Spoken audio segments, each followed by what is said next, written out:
Hello guys, welcome back to my mini vlog. तो कल रात मैं अपने मायके से वापस आ गई थी अपने घर, क्योंकि मुझे चोट लगी है और यहाँ पर स्टेयर्स चढ़ने पड़ते हैं, इसलिए मैं अपने घर गई हुई थी। पर अमावस की पूजा के लिए तो आना ही था, तो मैं आ गई रात अपने घर वापस। फिर वहाँ से आकर मम्मी और मैंने लगाई थोड़ी थोड़ी सी मेहंदी। मुझे तो बिल्कुल याद ही नहीं था, फिर मम्मी ने याद दिलाया कि थोड़ा सा शगुन तो कर ही लेते हैं। देखो, बहुत सारी जगह इसको वट सावित्री व्रत कहा जाता है, पर हमारे यहाँ इसको बड़ अमावस कहते हैं। हमारे यहाँ इस दिन फास्ट नहीं रखा जाता, बस जब तक हम लोग पूजा करते हैं तब तक हम लोग फास्ट रखते हैं। फिर और पूजा करके जो भी हम बायना निकालते हैं वो अपनी सासू माँ को देने के बाद हम व्रत खोल लेते हैं।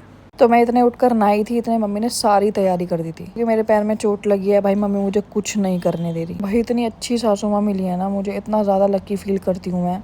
मम्मी की तारीफ तो यार मैं जितनी कर लूँ उतनी कम है। सच में यार, मम्मी मेरी हर मुश्किल को इतना आसान कर देती है ना। मम्मी ने आज भी सब कुछ रेडी करके रखा था।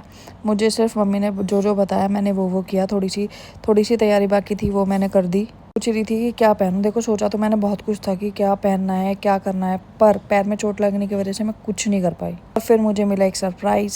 देखो, होता तो यह है कि बहू अपनी सासू माँ को बायना पूछ कर देती है बड़मावस पर यहाँ उल्टा ही हुआ है। मम्मी ने मुझे सरप्राइज दिया। मम्मी मेरे लिए एक सूट लेकर आई, बहुत ही प्यारा सूट। और सिर्फ किस लिए, क्योंकि मेरे पैर में चोट लगी है, मैं कोई भी साड़ी या फिर सूट नहीं पहन पाती पैंट की वजह से। इसलिए मम्मी मेरे लिए प्लाजो वाला सूट लेकर आई कि मुझे कोई दिक्कत ना हो। यार कहाँ मिलती हैं ऐसी सासू माँ।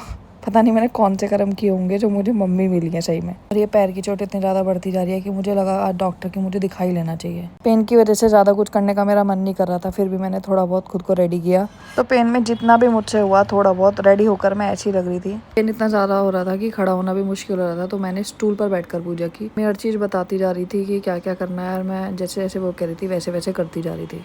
बस मन में ये था कि आज रेडी तो अच्छे से नहीं हो पाई, ना साड़ी पहन पाई, तो अच्छे से पूजा कर लूँ बस। ये पूजा मेरी हस्बैंड्स के लिए की जाती है, और इस दिन गौरी शंकर जी की पूजा की जाती है, और उनसे हस्बैंड्स के लिए प्रार्थना करते हैं कि उनकी आयु लंबी हो। पूजा करने के बाद जल देकर जो बाना मैंने मम्मी के लिए निकाला था वो मैंने पूछकर मम्मी को दिया, जिसमें मैंने मम्मी को एक बहुत ही सुंदर सा सूट दिया है। और उसके बाद मम्मी का आशीर्वाद लिया, और फिर मम्मी के हाथ का बना हुआ टेस्टी खाना खाया। मुझे चोट लगे हुए 1 वीक होने वाला है, पर जो मेरे पैर की दिक्कत है वो बढ़ती जा रही थी। फिर मैंने कॉल करके अपने भाई को बुलाया। मैंने सोचा कि दूसरे डॉक्टर को भी कंसल्ट कर लेना चाहिए। पर सही कहते हैं कि घर में बैठे बैठे गर्मी का बिल्कुल पता नहीं चलता। बाहर निकलते ही हमें इतनी ज़्यादा गर्मी लगी, रास्ते में ही हमें प्यास लग गई। गैस वॉट हॉस्पिटल जाते ही वो हुआ जिसका मुझे बहुत ज़्यादा डर था। जाते ही डॉक्टर ने सबसे पहले एक्सरे लिख दिया, फिर हमने एक्सरे कराया। एक्सरे में पता लगा कि फिंगर्स में हल्का क्रैक है, जिसके लिए प्लास्टर लगवाना ही पड़ेगा। अब कुछ दिन रेस्ट पर रहना पड़ेगा। और आप लोग अपना प्यार ऐसे ही भेजते रहना। मिलते हैं नेक्स्ट व्लॉग में, बाय।